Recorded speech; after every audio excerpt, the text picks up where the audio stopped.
Bismillahirrahmanirrahim. Assalamualaikum warahmatullahi wabarakatuh. Pada yang terhormat, yakni dosen pengampu mata kuliah Filsafat Pendidikan Islam, yaitu Bapak Dr. Randes Amir Mahrudin, MPDI. Saya Muhammad Iqbal Sujai beserta dengan rekan saya dari kelompok 3, yaitu Aditya Saputra dan Raden Muhammad Farhan. Kami dari kelompok 3 akan mempresentasikan tentang filsafat pendidikan Islam sebagai sebuah sistem. Bismillahirrahmanirrahim. Saya akan menjelaskan tentang filsafat pendidikan Islam.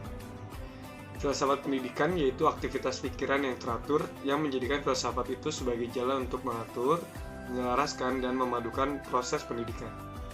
Filsafat pendidikan itu dapat menjelaskan nilai-nilai yang diusahakan untuk mencapainya. Dengan ini, maka filsafat pendidikan dan pengalaman kemanusiaan merupakan 3 unsur yang bersatu dan berpadu. Sedangkan pendidikan adalah proses yang sangat panjang demi menuju tercapainya tujuan pendidikan. Bukan aktivitas spontan yang sekali terjadi. Nah, sebagai sebuah proses, maka pendidikan adalah rangkaian aktivitas terprogram, terarah, dan berkesinambungan. Dengan demikian, pendidikan bukanlah suatu proses yang asal-asalan yang tanpa perencanaan dan tanpa pengorganisasian. Bagaimanapun, pandangan hidup ini mencerminkan jati diri yang harus diperhatikan serta dikembangkan dan selanjutnya diwariskan kepada generasi muda. Dari pendapat itu dapat dikatakan jika pendidikan Islam sebagai suatu sistem yang memiliki komponen, maka corak sistem pendidikan Islam tentulah mengacu pada sumber Al-Quran dan hadis. Sebagaimana telah dikemukakan bahwa filsafat sebagai induk ilmu pengetahuan atau the mother of science telah berkembang dengan pesatnya dan membentuk berbagai macam cabang dan aliran filsafat serta dalam bentuk filsafat-filsafat khusus yang mendasari perkembangan dan terbentuknya berbagai macam cabang ilmu pengetahuan. Dan pada akhirnya, ternyata dalam zaman perkembangan ilmu pengetahuan dan teknologi yang semakin menunjukkan gejala spesialisasi yang ketat sekarang ini, filsafat sangat diperlukan dan berfungsi sebagai pendekatan interdisipliner sistem. Untuk mendapatkan gambaran yang jelas tentang filsafat pendidikan Islam sebagai suatu sistem, maka perlu ditelusuri di mana letaknya dalam dunia filsafat dan ilmu pengetahuan sepanjang proses perkembangannya. Lalu dalam dunia filsafat pendidikan merupakan suatu bentuk filsafat khusus, yaitu bagian atau cabang dari filsafat Islam yang mengkhususkan objek dan sasaran pembahasannya dalam bidang pendidikan. Jika filsafat Islam, sebagaimana halnya dengan filsafat pada umumnya, mempunyai objek yang luas, yaitu yang meliputi alam semesta, alam manusia, dan yang dibalik alam, maka filsafat pendidikan Islam sebagai bagian cabangnya membatasi objek dan sasaran pembahasannya pada alam manusia, yaitu mengenai hakikatnya, perhidup, dan kehidupannya. Dapat pula dikatakan bahwa filsafat pendidikan Islam merupakan penggunaan dan penerapan filsafat Islam dalam dunia kependidikan. Dengan demikian, filsafat pendidikan Islam sebagai suatu sistem, ia selalu berkaitan dan sejalan dengan sistem induknya, yaitu filsafat Islam. Selanjutnya, saya serahkan kepada rekan saya. Bismillahirrahmanirrahim. Saya akan mempresentasikan filsafat Islam dan pendidikan.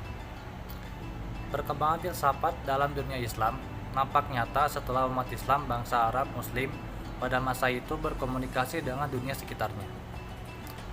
Berhubungan dengan peradaban dan kebudayaan bangsa-bangsa yang didudukinya serta menerima pengaruh daripadanya.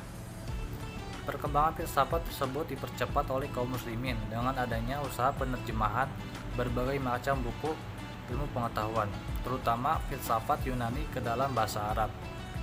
Namun demikian, bukan berarti bahwa pemikiran-pemikiran filosof belum dikenal oleh umat Islam sebelum itu.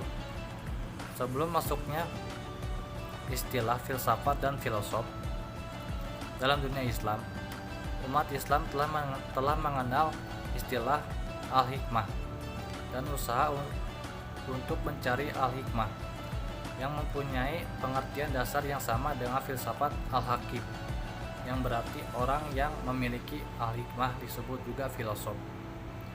Mustafa al-Razik dalam bukunya Tamhid li Thoriq al-Falsafah al-Islamiyah menjelaskan bahwa keputustakaan Arab istilah al-hakim dan al-hikmah dengan istilah filsafat dan filosof dipakai secara bergantian untuk menyatakan pengertian filsafat dan filosof dalam Islam. Bahkan Aristoteles yang dianggap bapak filsafat Yunani disebut juga sebagai al-hakim, pengertian yang sama juga dikemukakan oleh Omar Muhammad Al-Tomi Al-Syaiban dalam bukunya Falsafah Pendidikan Islam.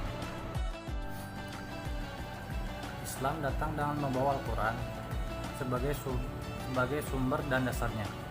Al-Quran juga disebut sebagai Al-Hakim, dan ini berarti bahwa Al-Quran adalah merupakan sumber dan perwujudan al-hikmah atau filsafat dalam Islam. Al-Quran juga menegaskan bahwa usaha mencari al-hikmah berfilsafat itu hanya mungkin dikerjakan oleh orang yang berakal.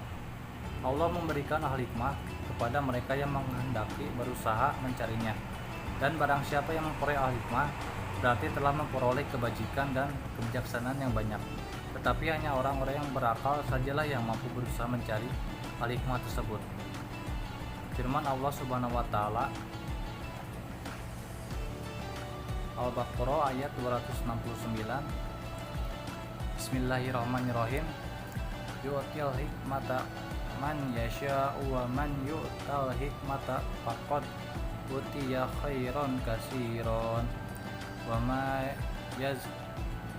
may yazzakkaru illa ulul albab. Artinya, Allah menganugerahkan al-hikmah, kefahaman yang dalam tentang Al-Quran dan As-Sunnah kepada siapa yang Dia kehendaki. Dan barang siapa yang dianugerahi al-hikmah itu, dia benar-benar telah dianugerahi karunia yang banyak. Dan hanya orang-orang yang berakal yang dapat mengambil pelajaran dari firman Allah. Dengan demikian jelas bahwa usaha mencari al-hikmah menurut ajaran Islam hanya mungkin dikerjakan dengan menggunakan akal pikiran. Usaha mencari al-hikmah, kebajikan, dan kebijaksanaan dengan menggunakan akal pikiran adalah pengertian dasar dari filsafat. Jadi, al-hikmah dan usaha mencari al-hikmah tidak lain kecuali filsafat dan berfilsafat dalam Islam. Dan uraian tersebut jelas bahwa filsafat dan kegiatan berfilsafat sudah ada dan dikerjakan dalam dunia Islam sebelum istilah filsafat masuk ke dalamnya. Dan Al-Quran adalah merupakan sumber baik secara material maupun secara formal. Sistem filsafat dalam Islam. Di antara ciri khusus sistem filsafat dalam Islam adalah penggunaan Al-Quran sebagai sumber filsafat dan pembimbing bagi kegiatan berfilsafat. Dalam Al-Quran bertebaran ayat-ayat yang memerintahkan, mendorong, serta membimbing umat Islam untuk menggunakan akal berpikir, bertafakur, menggunakan penyelidikan, penelitian, dan sebagainya. Kesemuanya itu di samping mendorong untuk berfilsafat, sekaligus juga menunjukkan bagaimana cara atau metode berfilsafat serta bagaimana mengambil pelajaran daripadanya. Semua sistem berfilsafatan yang menjadi pokok pengkajian dengan melalui pemikiran yang mendalam, teliti, bebas, selalu berkisar pada masalah, yaitu ontologi, epistemologi, dan aksiologi. Filsafat Islam sebagai suatu sistem kefilsafatan juga mengandung ketiga unsur tersebut. Perbedaan antara Islam filsafat pada umumnya dengan filsafat Islam adalah pada pandangan yang serba Islami. Jika Islam pada umumnya telah sampai pada kesimpulan ontologis tentang adanya sebab pertama, causa prima, dari adanya segala sesuatu, ternyata apa dan bagaimana adanya causa prima tersebut. Filsafat tidak mampu memberikan jawaban yang pasti. Berbagai bentuk dan ragam agama budaya adalah merupakan jawaban falsafati tentang adanya causa prima tersebut. Dalam hal ini, Islam menegaskan bahwa kausa prima tersebut adalah yang menciptakan alam dan sekaligus yang mengembangkan alam. Ia adalah Khalik alam dan sekaligus sebagai Rabbal alam dan ontologi Islam. Ia adalah sebagai wajib al-wujud, sedangkan alam sebagai yang mungkin al-wujud. Karena adanya alam tergantung pada yang wajib adanya, yaitu Allah Subhanahu wa Ta'ala. Maka alam bersifat islami, tunduk, patuh, taat kepadanya. Assalamualaikum warahmatullahi wabarakatuh. Baik, saya di sini akan menjelaskan tentang sistem filsafat dalam Islam. Ya, filsafat pendidikan Islam ini sebagai suatu sistem, yaitu merupakan komponen-komponen yang terdapat dalam pendidikan Islam dan harus dipahami, dikembangkan secara utuh dan tidak boleh saling terpisahkan, melainkan harus menjadi satu kesatuan yang berkaitan satu sama lain. Nah, komponen-komponennya adalah yang pertama ada tujuan pendidikan Islam, yang kedua ada kurikulum pendidikan Islam, yang ketiga ada strategi pendidikan Islam, yang keempat ada evaluasi pendidikan Islam. Pentingnya sebuah sistem yang terdiri dari berbagai komponen antara lain ada tujuan, kurikulum, strategi, evaluasi, dan keterlibatan filsafat pendidikan Islam di dalamnya. Semuanya adalah satu kesatuan dari sebuah sistem yang saling terkait dan berhubungan. Semua komponen yang terdapat pada sistem adalah penting dan bahkan bisa menjadi tidak penting jika salah satu di antaranya hilang. Maka sangatlah perlu menggabungkan semua komponen tersebut agar menjadi sistem yang tepat guna. Baik, selanjutnya filsafat pendidikan Islam yang kita kehendaki adalah suatu pemikiran yang serba mendalam, mendasar, sistematis, terpadu dan logis, menyeluruh dan universal yang tertuang atau tersusun ke dalam suatu bentuk pemikiran atau konsepsi sebagai suatu sistem. Sistem adalah suatu keseluruhan yang bulat yang terdiri dari subsistem atau bagian-bagian atau komponen-komponen yang satu sama lain mempunyai kaitan pengertian sebagai suatu bulatan yang utuh. Nah, dikaitkan dengan Islam adalah jelas dimaksudkan bahwa falsafah tersebut merupakan lahiran dari berbagai sumber daya pikiran, perasaan, dan kemauan yang bersumberkan ajaran agama Islam. Hal ini dinamakan oleh ahli fikir sebagai sesuatu yang bernapaskan Islam di sepanjang waktu dan tempat.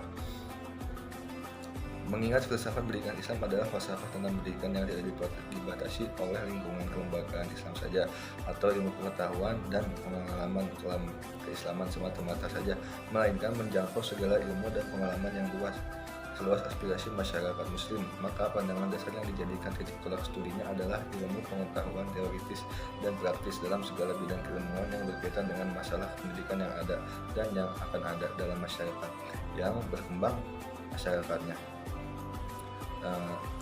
Terus tanpa mengalami kemerdekaan. Inilah salah satu ciri masyarakat modern sekarang, dinamika geraknya terus melaju sesuai dengan tuntunan kebutuhan hidupnya yang semakin meningkat. Baik, dari apa yang kelompok kita paparkan, dari materi yang kita paparkan, saya akan mencoba menyimpulkan, yaitu dari pembahasan di atas ya. Maka dapat disimpulkan bahwa beberapa pemikiran tentang filsafat pendidikan Islam sebagai sistem itu sangatlah tepat karena melalui filsafat pendidikan Islam semua aspek pendidikan dapat terarah lebih tepat. Filsafat pendidikan Islam pun merupakan sistem yang mampu mencari penyelesaian masalah-masalah pendidikan sehingga